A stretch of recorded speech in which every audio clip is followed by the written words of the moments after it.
শান্তনাময় informs YouTube চ্যানেলে তোমাদের সকলকে আবারও স্বাগত জানাই। আশা করি ভালো আছো। তোমাদের জন্য আজ news paper reading, Telegraph reading নিয়ে যে ভিডিও বানাতাম তারই আরেকটা পার্ট। দেখো, তো একটা কথা তোমাদের বলে দিই যে এই যে নিউজ পেপার রিপোর্ট যে টপিকের উপরেই আমি করি না কেন, কোনোটার মধ্যে কিন্তু কোনো রাজনৈতিক উদ্দেশ্য নেই। এখানে সেন্টেন্স কিভাবে তৈরি হচ্ছে, তার বাংলা মিনিং কী হবে এবং কিছু ভোকাবুলারি যদি আমাদের কিছু শব্দের অর্থ যদি আমরা জানতে পারি, সেটাই হচ্ছে উদ্দেশ্য। ঠিক আছে, এর মধ্যে কিন্তু কোনো রকম রাজনৈতিক উদ্দেশ্য নেই যে টপিকের উপরেই আমরা করি না কেন। ঠিক আছে, তো এখানে কতগুলো ইম্পর্টেন্ট শব্দ আছে, আমার মনে হয় তোমাদের সঙ্গে শেয়ার করা দরকার। পরীক্ষায় এই শব্দগুলো কিন্তু বিভিন্ন সময় এসে থাকে। দেখো, দেরি না করে শুরু করি। Farmers threaten to resume stir. Stir মানে এখানে আন্দোলন। ঠিক আছে, স্টার এর উচ্চারণ হবে আর আন্দোলন, STIR কিন্তু। ঠিক আছে, রিজিউম মানে হচ্ছে পুনরায় শুরু করা। ঠিক আছে, থ্রিটেন মানে হচ্ছে ভয় দেখানো। ফার্মার্স মানে হচ্ছে কৃষকরা। দেখো, SKM ব্যাপারটা কি পরে আসছি আমরা। SKM মানে হচ্ছে কৃষক সংগঠনটাকে সংক্ষেপে ছোট করে বলছে। যেমন বিভিন্ন রাজনৈতিক দলের নাম আছে, মানে বিজেপি, TMC, CPIM এরকম নাম আছে, ঠিক সেরকম একটা কৃষক মোর্চার নাম হচ্ছে SKM। সেটার পুরো কথায় আসছি পরে। সেন্টার কন্টিনিউজ কি বলছে, এরা এই কথাটা বলছে। দেখো, সংবাদপত্রে যখন কোনো একটা এরকম অ্যাব্রিভিয়েশন দেওয়া থাকে, অ্যাব্রিভিয়েশন মানে হচ্ছে ওই যেমন বললাম বিজেপি, TMC, CPIM, SUCI এইরকম কিছু দিয়ে এরকম একটা ডট দেওয়া থাকবে, বা কারোর নাম দিয়েও যখন এরকম ডট না একটা কোলন দেওয়া থাকে, তার মানে এরা বলছে। ঠিক আছে, এরকম কোনো নামও দেওয়া থাকতে পারতো, কোনো মন্ত্রীর নাম দিয়ে এরকম কোলন দেওয়া থাকতে পারতো, তারপরে কোনো কথা থাকতে পারতো, তার অর্থ হচ্ছে তিনি এটা বলছেন। আশা করি বুঝতে পেরেছো। দেখো, সেন্টার মানে হচ্ছে কেন্দ্র সরকারের কথা বলছে। কন্টিনিউস মানে চালিয়ে যাচ্ছে, এটা কন্টিনিউস মানে চালিয়ে যায়, কিন্তু এর মানেটা কন্টিনিউয়াস টেন্সে আমাদের করতে হবে। ঠিক আছে, সবসময় যে প্রেজেন্ট ইনডিফিনিট টেন্সেই মানে ওরকম হবে এমনটা কিন্তু নয়। তাহলে সেন্টার কন্টিনিউস মানে সেন্টার চালিয়ে যাচ্ছে। টু রিনেজ মানে হচ্ছে প্রতিজ্ঞা ভঙ্গ। এটা কিন্তু খুব ভালো একটা শব্দ, এটা আমাদের জানা দরকার। রিনেজ মানে প্রতিজ্ঞা ভঙ্গ। অন প্রমিস মানে হচ্ছে প্রমিস করা হয়েছিল, অর্থাৎ কথা দেওয়া হয়েছিল। মেড অর্থাৎ যে প্রমিস, এই প্রমিসটা নাউন হিসেবে আছে। ঠিক আছে, মেড এটা আবার পার্টিসিপেলে রয়েছে, পাস্ট পার্টিসিপেল। যে প্রমিসটা করা হয়েছিল অর্থাৎ যে কথা দেওয়া হয়েছিল, অন ডিসেম্বর 9 তারিখে যে কথা দেওয়া হয়েছিল, সেই যে প্রতিজ্ঞা করা হয়েছিল বা কথা দেওয়া হয়েছিল, সেই প্রতিজ্ঞা ভঙ্গের দিকে সরকার যায়। ঠিক আছে, মানে যাচ্ছে। ওকে, এরকম বোঝাচ্ছে। তারপরে দেখো কি বলছে, দিস আলটিমেটাম মানে হচ্ছে চরম হুঁশিয়ারি। ওকে, শেষ কথা, একেবারে শেষ হুমকি বা এরকম কথা আর কি। হুমকি বলতে হুমকি ঠিক নয়, চরম হুঁশিয়ারি, একদম শেষ কথা বলে দাও এরকম। কেম পাস্ট ইনডিফিনিট টেন্সে রয়েছে। কেম অন এ ডে। আচ্ছা, এখানে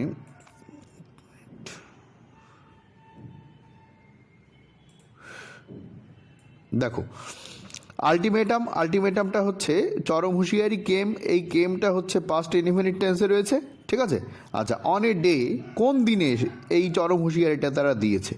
আলটিমেটাম তার হেঁটে হেঁটে আসতে পারে না, কেউ না কেউ দিয়েছে।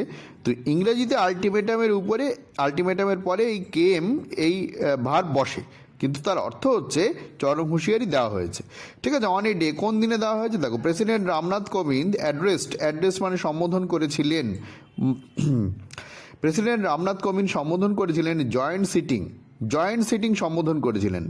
আমাদের সংবিধান অনুযায়ী যিনি আমাদের প্রেসিডেন্ট হন বা রাষ্ট্রপতি হন, তিনি জয়েন্ট সিটিং মানে রাজ্যসভা এবং লোকসভার জয়েন্ট সিটিং ডাকতে পারেন। সেটা কি বলছে, দেখো, বোথ হাউজেস অফ পার্লামেন্টের আমাদের দুটো কক্ষ, একটা রাজ্যসভা একটা লোকসভা। ঠিক আছে, তার জয়েন্ট সিটিং তিনি অ্যাড্রেস করেছিলেন মানে ডেকেছিলেন, আর তিনি সভাপতিত্ব করেছিলেন Ramnath Kovind. And the government unveil মানে উন্মোচন করা। ঠিক আছে, কোনো কিছু জানানো, প্রকাশিত করা, এরকমকে আনভেইলড বলে। ঠিক আছে, পর্দা থেকে পর্দা সরানো আর কি। ভেইল মানে পর্দা দেওয়া, পর্দা সরানো অর্থাৎ উন্মোচন করা। The economic survey. তাহলে দেখো কি বলছে, এই আলটিমেটামটা এসেছিল কবে, যেদিন প্রেসিডেন্ট রামনাথ কোবিন্দ অ্যাড্রেস করে দুটো হাউসের মিটিং করেছিলেন। অ্যাড্রেস করা মানে সম্বোধন করা মানে এখানে যিনি চেয়ারে বসছেন, তিনি যে দুটো কক্ষকে সম্বোধন করছে তাকেই বলা হচ্ছে অ্যাড্রেস করা। এই অ্যাড্রেস মানে যেমন ঠিকানা হয়, কোনো জায়গায় কোনো নেতা বক্তব্য রাখছে, সেখানে কোনো একটা জনতা রয়েছে, তাদেরকে অ্যাড্রেস করে সম্বোধন করে বক্তব্য রাখে, সেটাও অ্যাড্রেস করা হয়। কোথাও কোনো মিটিং হচ্ছে, সেই মিটিংয়ে অনেক পদাধিকারী উপস্থিত রয়েছেন, তাদেরকে অ্যাড্রেস করে কেউ বক্তব্য রাখে, সেটাকেও অ্যাড্রেস বলা হয়। তো এখানে রামনাথ কোবিন্দ চেয়ার করে অর্থাৎ তিনি সভাপতিত্ব করেছিলেন দুটো কক্ষের, তাই দুটো কক্ষকেই তিনি অ্যাড্রেস করেছিলেন, এটা সম্বোধন করেছিলেন।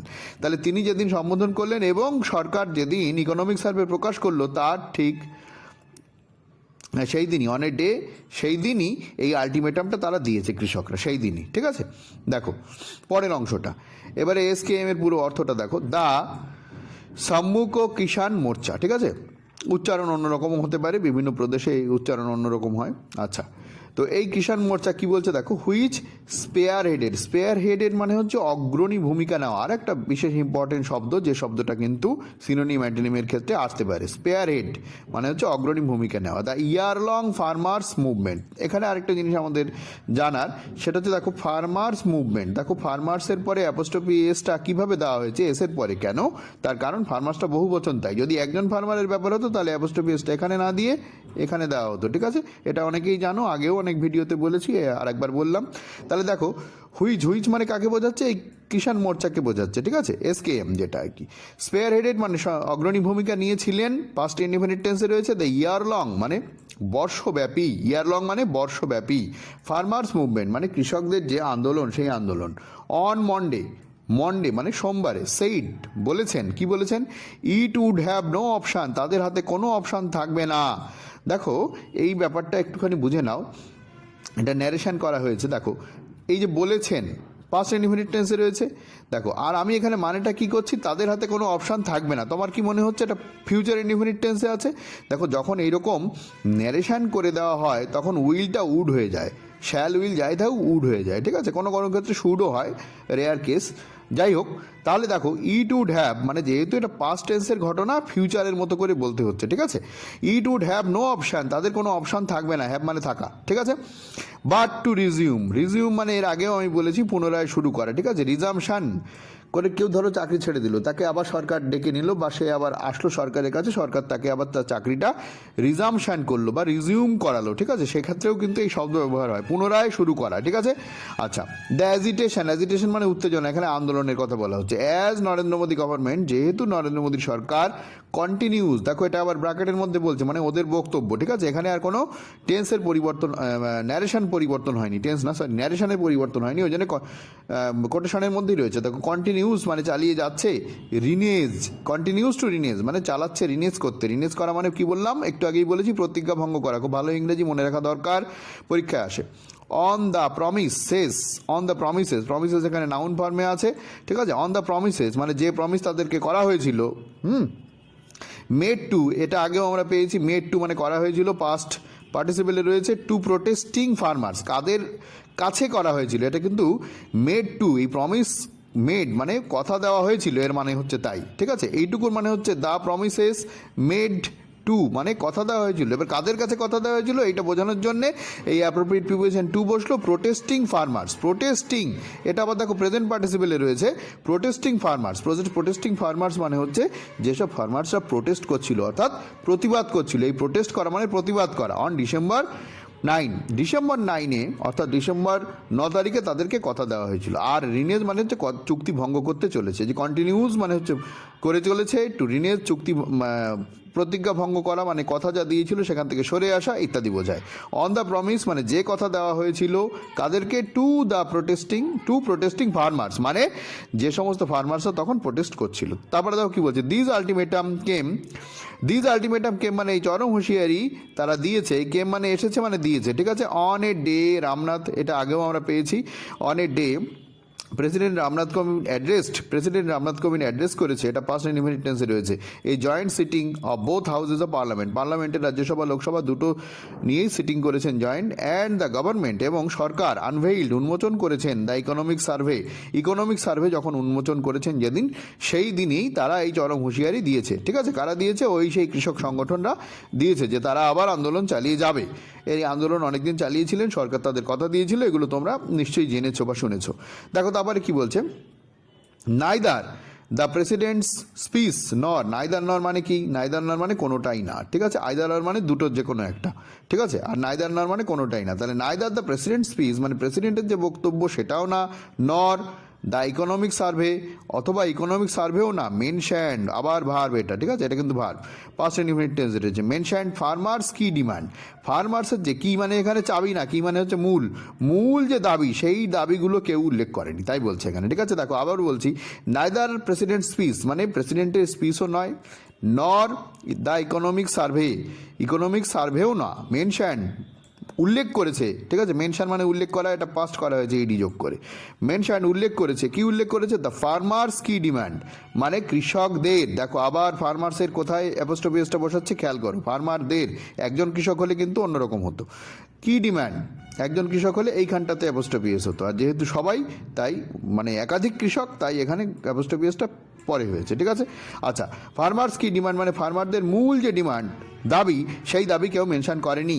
সেই দাবিটা মূলত তাদের কি ছিল? এ ল, একটা আইন গ্যারান্টিং, যাতে গ্যারান্টি দেবে, অর্থাৎ যেখানে কথা দেওয়া থাকবে, নিশ্চিত করা থাকবে মিনিমাম সাপোর্ট প্রাইস। যারা ইকোনমিক্স পড়ো তারা জানো, বিভিন্ন পরীক্ষার জন্য ইকোনমিক্স পড়ো, এমএসপি মানে minimum support price for their crops মানে হচ্ছে ফসল, তাদের ফসলের জন্য মিনিমাম সাপোর্ট প্রাইস, যাতে তাদের মানে যে খরচা হয় সেই খরচা উঠে আসে এবং 2 পয়সা লাভ থাকে। সেই যে মিনিমাম সাপোর্ট প্রাইসকে গ্যারান্টি দিয়ে, ঠিক আছে, গ্যারান্টি দিয়ে একটা ল তারা তৈরি করার কথা বলেছিল, সেটা কেউ বলেনি, ঠিক আছে। তারপরে দেখো, দ্য গভর্নমেন্ট অফ ইন্ডিয়া মানে ভারত সরকার কন্টিনিউস চালিয়ে যাচ্ছে উইথ ইটস ফলসহুড মানে মিথ্যাচার, মিথ্যা কথা বলা, রিলেটেড সম্পর্কযুক্ত, কিসের সাথে সম্পর্কযুক্ত? The current MSP announcement resign. Current মানে হচ্ছে বর্তমান, ঠিক এই মুহূর্তে, এই কারেন্ট মানে স্রোত নয়, এই কারেন্ট মানে বর্তমান, ঠিক আছে। কারেন্ট এমএসপি অ্যানাউন্সমেন্ট মানে ঘোষণা, এমএসপি মানে তো মিনিমাম সাপোর্ট প্রাইস ফসলের জন্য, সেটা তো আমরা বুঝতে পেরেছো এর আগে। আচ্ছা, রিজাইন মানে হচ্ছে যা মোটামুটি চলছে, চালু ব্যবস্থা, ঠিক আছে, সরকারি নিয়ম, এইরকম অনেক কিছু বোঝায়। তাহলে সরকার যে এমএসপি অ্যানাউন্সমেন্ট যেটা করে চলেছে, যেটা বলবৎ রয়েছে এই মুহূর্তে, সেখানে মিথ্যাচার রয়েছে সরকারের, ঠিক আছে। তারপরে দেখো কি বলছে, the cost concept being used, cost concept মানে খরচা, কনসেপ্ট মানে ধারণা, অর্থাৎ কৃষকদের যে খরচা হচ্ছে ফসল ফলানোর জন্য, সেই ধারণার কথা বলছে। বিং ইউজ যেটা ব্যবহৃত হচ্ছে, পার্টিসিপল ব্যবহার করা হয়েছে, ঠিক আছে, প্যাসিভ পার্টিসিপল, ঠিক আছে। বিং ইউজড ফর অ্যানাউন্সিং যেটা ব্যবহৃত হয়ে চলেছে কস্ট কনসেপ্টের জন্য, অর্থাৎ খরচার ধারণা, সেইটা যেটা ব্যবহৃত হচ্ছে, যে খরচার ধারণা এখানে ব্যবহার করা হচ্ছে, ফর অ্যানাউন্সিং সাস এমএসপি, সাস মানে এই ধরনের, এমএসপি অ্যানাউন্স করা মানে ঘোষণা করা, এই ধরনের এমএসপি ঘোষণা করার জন্য যে কস্ট কনসেপ্ট ব্যবহৃত হচ্ছে, ঠিক আছে, উইথ ইকোনমিক সার্ভে রিপোর্টের সঙ্গে 2021-22 মানে 2021-22 দা মোর্চা বলেছে। অর্থাৎ ব্যাপারটা কি আরেকবার বলে দিই, তাহলে সরকার মিথ্যাচার কন্টিনিউ করে চলেছে কিসের সঙ্গে? যে এমএসপি অ্যানাউন্সমেন্ট হচ্ছে তার সঙ্গে, এবং যে কস্ট কনসেপ্ট ব্যবহার করা হচ্ছে ইকোনমিক সার্ভেতে, ঠিক আছে, এমএসপি ঘোষণা করার জন্য ইকোনমিক সার্ভেতে যে কস্ট কনসেপ্ট মানে যে খরচার ধারণা ব্যবহৃত হচ্ছে, তার সাথে সরকারের মিথ্যাচার সরকার চালিয়ে যাচ্ছে। সেটা কে বলছে? এই মোর্চা বলছে, ঠিক আছে।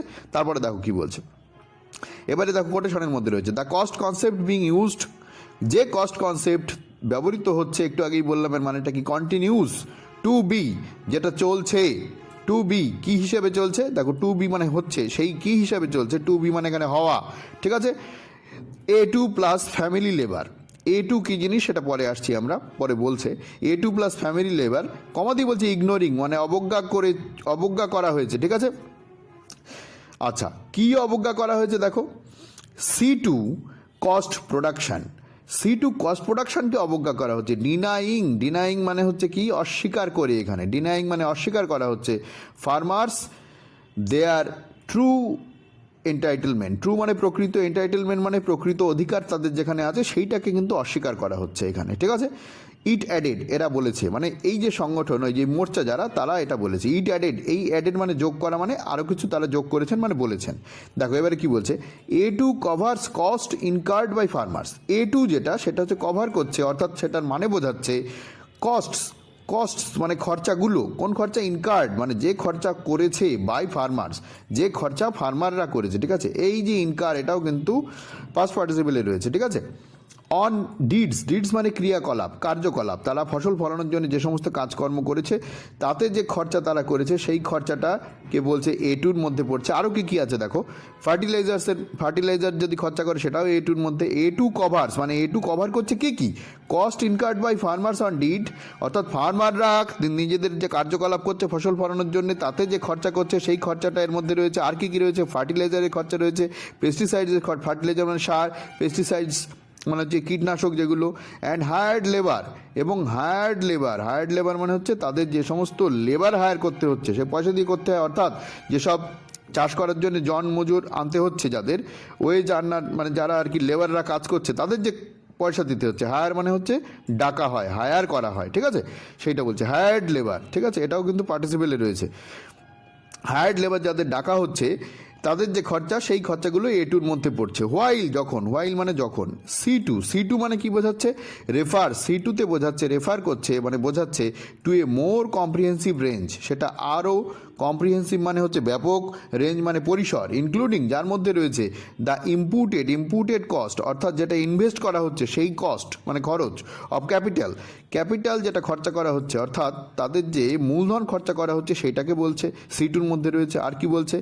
রেন্ট অন ল্যান্ড, কোনো ল্যান্ডের যদি রেন্ট থাকে অর্থাৎ ভাড়া দিতে হয়, ওই বন্ধক টন্ধক নেওয়া হয়, এই ধরনের ব্যাপার, আরও অনেক ব্যাখ্যা যেতে পারে, ছোট করে বললাম আমি।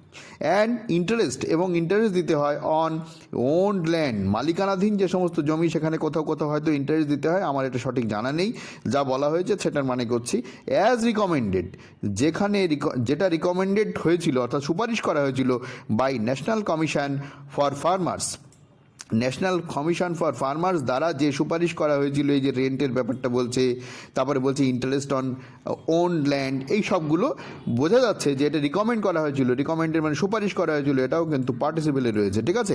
ন্যাশনাল কমিশন ফর ফার্মারদের যে ন্যাশনাল কমিশন, সেইটা দ্বারা সুপারিশ করা হয়েছিল under the chairmanship of MS স্বামীনাথনের চেয়ারম্যানশিপে ন্যাশনাল কমিশন ফর ফার্মার্সরা সুপারিশ করেছিল এই যে খরচাগুলো যেগুলোর কথা বলা হচ্ছে, ঠিক আছে, সেই খরচাগুলো কিন্তু C2-র মধ্যে পড়ছে। তাহলে C2 রেফার্সের পরে এই যে খরচাগুলো, সেগুলো কিন্তু সব C2-র মধ্যে পড়ছে, ঠিক আছে। ভালো লাগলে লাইক করে দিও, চ্যানেলটা যারা এখনও সাবস্ক্রাইব করেনি তাদের চ্যানেলটাকে সাবস্ক্রাইব করে বেল আইকনটা প্রেস করে নিও, বন্ধুদের মধ্যে ভিডিওটা শেয়ার করতে ভুলো না, আর তোমাদের কি প্রয়োজন জানিও, চেষ্টা করবো সময় পেলে প্রোভাইড করার। ভিডিওটা এখানেই রাখছি, শেষ করছি, আবার দেখাবে পরের ভিডিও, ভালো থেকো।